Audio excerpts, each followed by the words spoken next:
chose est lié en dépit de la convention dramatique dans les Marvel Comics. Dans un scénario Stan Lee, c'est toujours la fin du monde, parce qu'il y a un super méchant. Souvent, ils sont grands, ils sont gros, ils sont dévorateurs de monde comme Galactus, et donc, par définition, c'est la fin du monde dans chaque numéro. Donc la fin du monde est une affaire banale. Et de toute façon, nos super-héros vont s'arranger pour que la fin du monde soit écartée, au moins jusqu'au prochain numéro. Sauf que dans les histoires de Kirby, en particulier dans Thor, il y a une vraie fin du monde qui menace vraiment et qui est là physiquement. Et comment est-ce qu'elle est là physiquement? Elle est là par le motif habituel de Kirby, mais qui va mettre au point à cette occasion, qui est le motif de ce monde carbonisé. Dans tous ces paysages de Kirby où on voit une espèce de monde en cendres, comme ça, une espèce de grosse motte noire, de l'énergie, des fumées qui s'en dégagent. Et ce monde carbonisé qui est en quelque sorte perpétuellement mis sous nos yeux, c'est bien le monde de la fin du monde. Vous voyez, là, il y a une dame qui est la reine des normes, donc on reconnaît facilement à sa coiffure compliquée, on reconnaît ce motif-là. Pourquoi est-ce que je vous remontre nos héros? Je ne sais pas du tout, j'ai dû me bourrer quelque part dans les diapos. C'est là qu'il y a l'histoire de l'épée. Non, c'est juste un monstre marin. Donc là, il y a un horrible monstre marin. Là, il y a un horrible monstre terrien. Vous voyez, le jardin maléfique dans lequel se retrouve Loki, pour pas de raison particulière, hein, il est juste là, il s'est installé là. Ah oui, c'est ça, l'histoire de l'épée, il y a une sombre histoire d'épée qui est fêlée, et je ne sais plus ce qui se passe, mais vous savez peut-être vous,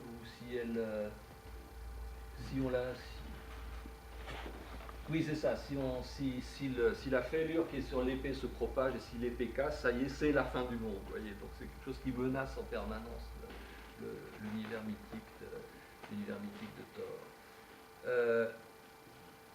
Regardez comment sont les personnages dans Tales of Asgard, par exemple, ça c'est l'archiviste bibliothécaire, noble métier, et vous constatez qu'il est représenté comme une espèce de super démon. On ne sait pas comment il est fait, pourquoi est-ce qu'il a le bras droit dans une structure métallique, est-ce que c'est une prothèse? Je ne sais pas. Pourquoi est-ce qu'il cède de fortes loupes? On ne sait pas non plus. Sa bibliothèque semble consister en entier en parchemin, et ce qu'il a au-dessus de sa tête, c'est un dragon naturalisé. Donc, ça, c'est juste le bibliothécaire, ça, c'est juste monsieur le cartographe d'Asgard. De même, là, le monsieur qui fait des potions, bon, celui-là est présenté comme un warlock, c'est-à-dire comme un sorcier. En réalité, c'est l'équivalent d'un pharmacien, mais sur Asgard. C'est un univers qui est vraiment très sombre. Monstres divers et variés, comme ça des nouvelles. Qui sont ces gens? Ah oui, c'est un prisonnier. Donc un prisonnier, donc voilà, quand on défait l'ennemi et qu'on revient avec un prisonnier, il a cette tête-là, donc c'est un troll absolument abominable. Et finissons là-dessus. C'est des trolls aussi. Et vous constatez l'énorme gueule ouverte, qui est un motif typiquement kirbyesque, hein, qui est la gueule de gargouille, qui va recycler à l'infini. Et donc là, on est bien dans cet univers, un monde de braise, un monde brûlé, un monde qui est consumé. Voilà. Vous avez des questions? Réflexions? Est-ce que quelqu'un veut acheter mon livre? Déjà lu. Malgré que dans le nordique, il y a quand même un gros mélange de mythologie, parce que tous les costumes, tous ces trucs-là, ça n'a rien à faire avec la mythologie. Il y a tellement il s'inspire énormément de beaucoup de choses quand il rentre dans... Et il mélange tellement qu'il se plante et qu'il mélange plusieurs fois. Par exemple, dans Thor, il y a les dieux de l'Olympe qui viennent à un moment, puisqu'il y a Hercule, mais beaucoup plus tard, quand tu feras The Eternals, il y aura aussi les dieux de l'Olympe. Donc dans l'univers Marvel tel que construit par Kirby, il y a deux Olympes. Et si on pense qu'en plus un personnage comme Gorgon qu'on a vu avant, à mon avis, est inspiré par le dieu Pan, ça fait encore une citation d'Olympe. Il mélange tout et en plus il reprend plusieurs fois la même source. Mais c'est pas Kirby qui disait que l'Asgard était en fait pas forcément des demi-dieux et en fait c'était qu'ils pouvaient mourir contrairement à l'Olympe et que en fait ils avaient c'était une sorte d'extraterrestre. C'était des extraterrestres. Ouais. Et donc c'est ce qui explique tout cet aspect scientifique, comme on voyait avec le bras ou les lunettes, et il y avait en fait une sorte de mix entre les deux. Enfin, il me semble que c'est Kirby qui voyait ça comme des extraterrestres. Donc en fait, il y avait ce côté scientifique aussi en plus. Oui, oui. Peut-être que je pourrais vous refaire la conférence en vous racontant, oublier les histoires de démoniaques, on n'a parlé que de science-fiction. Non, je sais pas, mais... Oui, effectivement, c'est le mélange des deux qui est bizarre. Par contre, je ne crois pas qu'il faille chercher une explication unificatrice. Je sais que si on regarde des choses comme Wikipédia ou la production des fans, ils sont toujours là, puisque c'est un univers fictionnel dans lequel ils aiment se projeter, ils sont toujours là à essayer de rationaliser les choses en disant, bon, la règle, c'est que tel personnage a tel statut, et c'est bien comme ça, et du coup, tout marche. Or, ça ne marche pas. Faites comme moi, relisez les premiers numéros, et on donne 3 explications différentes dans les 3 premiers numéros. Il y a un souci aussi qu'il faut voir, c'est qu'à l'époque de Marvel, au tout début, tout est écrit quasiment par Stan Lee. Stan Lee, il fait toutes les séries, il fait Thor, il fait Fantastic Four. En gros, ce qu'il a fait, c'est qu'il a fait de l'écriture rapide, parce que vu que c'était le seul scénariste éditeur de l'époque, il avait une dizaine de séries qui sortaient tous les mois, et aussi une dizaine de dessinateurs. Donc ce qu'il faisait, il arrivait en premier, il disait voilà, il se passe ça. Voilà, vu qu'il y avait des vétérans comme Kirby, comme Ditko, comme Egg, qui connaissaient leur métier, il faisait vite fait les dessins, et l'action, et il rapprochait les bulles derrière. Voilà. Donc c'est clair qu'au début, il y a beaucoup d'incohérences, il y a des trucs au tout début qui changent assez rapidement. Vous parliez tout à l'heure de la cité d'Asgard, effectivement, c'est jamais le même design. Les designs de personnages, souvent ils changent, ou alors ils ont des trucs qui disparaissent, et on n'a jamais eu d'explication. Et puis il y a des trucs marrants aussi, pourquoi Hulk qui devient gris au premier numéro et vert au deuxième, c'est totalement... Ça, a priori, ça c'est un problème d'impression, parce que ça coûtait plus cher de faire du gris que du vert. Ah oui, parce que le gris s'imprimait mal. Parce que le gris s'imprimait mal, c'est uniquement ça. Et on a eu une explication. Il lui a dit ne le faites pas gris. Voilà. On a eu une explication dans le comics peut-être 30 ans après. Mais avant, il n'y en a pas eu du tout. Donc, mais je pense aussi, comme vous disiez, qu'au tout début, ils n'ont pas forcément cherché à faire quelque chose de très cohérent. Il y avait les voilà, tout à fait. C'est petit à petit que tout s'est mis en place et qu'ils ont tout... c'est surtout après, c'est quand Stanley est parti, qu'il y en a d'autres qui sont venus après lui. Bon, à mon avis, ceux qui sont venus après, ils ont fait des bibles, des personnages. Voilà, ils ont essayé de faire des trucs plus cohérents. Le personnage est apparu à tel moment, il a fait ci, il a fait ça. Mais vous avez raison, messieurs, mais le mode de production faisait que l'histoire était pensée en images par Kirby. Oui, tout à fait. Et encore une fois, je ne sais pas si je l'ai assez mis en exergue, ça fonctionne sur le plan imagier. Oui, c'est ça qui est extraordinaire. L'exemple de l'explosion qui est à la fois transformation et transfert est un exemple parfait, parce que sur un plan imagier, ça fonctionne. Sauf qu'après, si on essaie de le mettre en mots, évidemment, on ne comprend plus tellement ce qui se passe. Où est Asgard? Pourquoi il faut faire un transformation pour aller sur Asgard, etc. Oui, plus généralement, moi je ne suis pas un très bon connaisseur des histoires de super-héros et de Jack Kirby, mais je suis toujours frappé par la force expressive des dessins, et on voit bien dans la conférence, au fur et à mesure où on revoit les pages, je veux dire que ça a vraiment de la gueule. Mais pour le coup, j'avoue que moi, quand je reprends une histoire, puis je me dis, bah tiens, je vais relire une histoire, j'y vais un petit peu reculons, quoi. Parce qu'aujourd'hui, en 2015, quand on relit les intrigues de ces histoires, je veux dire, ça paraît tellement préhistorique par rapport à toute la bande dessinée qui a pu être produite après, qu'on a vraiment beaucoup de mal. Non seulement il y a des choses qui sont incohérentes, mais je veux dire, même dans les intrigues, je veux dire, l'intrigue, ça tient, souvent ça tient pas debout, on ne comprend pas ce qui se passe, c'est tellement ténu que... Et donc du coup, on a presque l'impression que c'est un auteur qui mériterait d'être réexposé dans une exposition, mais j'ai souvent pensé beaucoup moins d'être lu, quoi. Enfin, j'ai souvent pensé aujourd'hui, à ça, quoi. Parce que, alors, par exemple, moi, mon impression personnelle est tout autre, puisque ce que j'ai lu gamin, c'est vraiment littéralement brûlé dans ma cervelle. Enfin, c'est des images qui sont pour moi extraordinairement évocatrices, parce qu'enfant, j'ai rêvé dessus, j'ai fantasmé dessus. Les fameuses incohérences que vous avez si bien signalées, messieurs. Quand on lit ça, quand on a 6 ans, c'est formidable, parce que c'est une mine de spéculation qui est infinie. On a bien compris que le récit n'était pas clair, et on se dit, bon, eux savent ce qu'ils voulaient raconter, donc il doit y avoir une explication. Et donc on l'invente dans sa tête de petit garçon, donc évidemment, ça c'est des choses qui sont merveilleuses. Alors quand je relis des épisodes auxquels je n'avais pas accès étant gamin, mais qui sont de la même époque et de la même main, la fascination est décalquée, c'est-à-dire je trouve aussi fascinant, donc là c'est le fameux je retrouve mes 6 ans, n'est-ce pas, et en lisant du matériel que je ne connaissais pas. Mais alors par ailleurs, est-ce que votre difficulté à lire ne vient pas du texte? Parce que le fait est qu'il y a les récitatifs emphatiques de Stan Lee, il y a les bulles qui sont... Je pense que je suis assez d'accord avec vous. C'est vrai que les scénarios ils sont très basiques. Par contre, moi ce que j'aime bien quand je relis des anciens scénarios, c'est qu'on retrouve un petit peu l'ambiance de l'époque. Moi je ne l'ai pas connue parce que j'étais gamin, mais à travers les infos et tout ça, c'est-à-dire la peur du missile, la peur de la guerre froide. On ressent toujours ces scénarios qui sont très basiques et très incohérents quand on y pense bien maintenant, surtout de nos jours.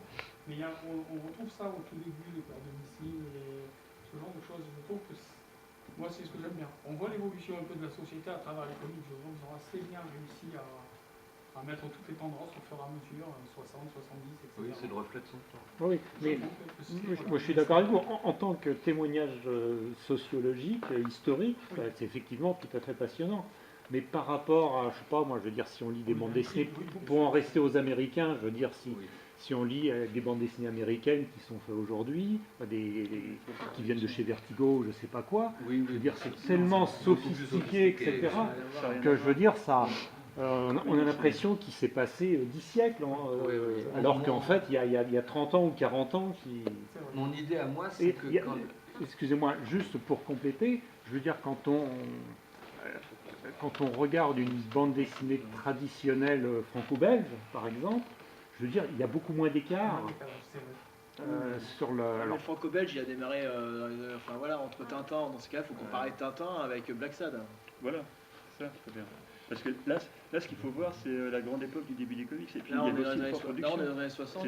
Oui, c'est ça. Donc, oui. Et en comparant les années 60 avec les années 90, je trouve que c'est pas comparable. Après, c'est mon avis. Non, perso, mais ce que je veux dire, c'est quand il s'est passé 30 ans, et 30 ans à l'échelle de l'histoire, je veux dire, c'est rien. Oui, mais à l'échelle de la BD, c'est énorme. Et à l'échelle des histoires de super-héros, c'est absolument gigantesque. Enfin, moi, je trouve que dans d'autres domaines, mais c'est valable aussi pour le cinéma, etc.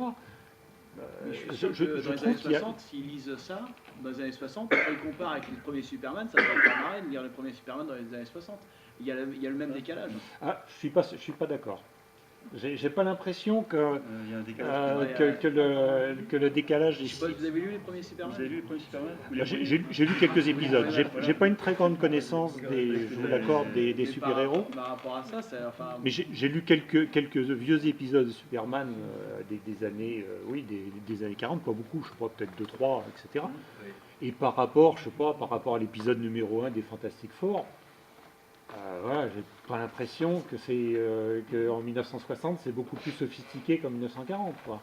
C'est pas écrit pareil quand même, parce qu'il y a quand même des grosses différences entre l'écriture de 40 de DC et 60 de Marvel. Parce que chez DC, pour faire simple, c'est plutôt des dieux. Chez Marvel, c'est des humains. Par exemple, Spider-Man, son problème, c'est pas forcément Octopus, c'est le problème de la tante May qui tombe malade.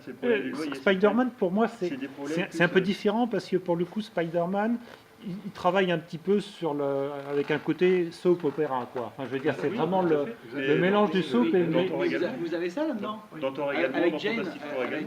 C'est pareil.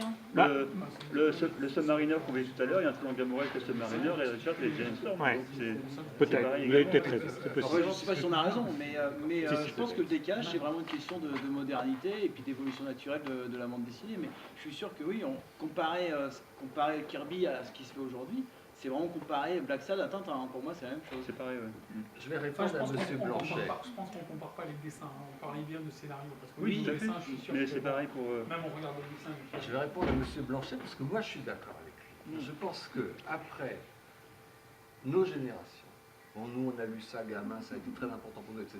Puis nous, on est des complétistes. Alors, les Fantastic Four, on a les DVD là, pour avoir tout.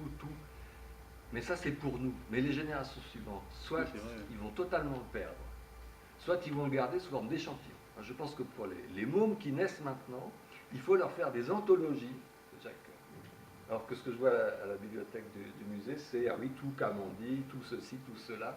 les intégrales. Non, je crois qu'il faut faire, et de préférence sur un papier qui imite le papier des vieux comics, un papier bien jaune, un vrai papier journal bien jaune, des anthologies avec 3-4 des premiers épisodes des Fantastiques Four, c'est quand même ceux qui ont le plus d'imagination, des épisodes de Thor quand il va bien dans son système, là, ce que j'ai appelé le monde brûlé, et proposer ça.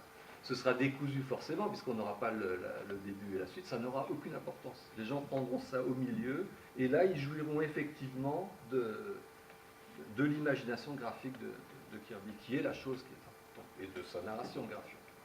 Je crois que c'est comme ça que ça va finir. Ou alors, ça se perdra, effectivement. Monsieur Blanchet a écrit un article il y a quelques années sur que restera-t-il de nos amours, n'est-ce pas, sur cette question de la pérennité des bandes dessinées. Que disiez-vous, cher ami? Oui. Quelle était votre conclusion? Non, enfin, j'ai pas du tout d'esprit de synthèse, donc je serais même absolument incapable de résumer ce que j'ai pu écrire.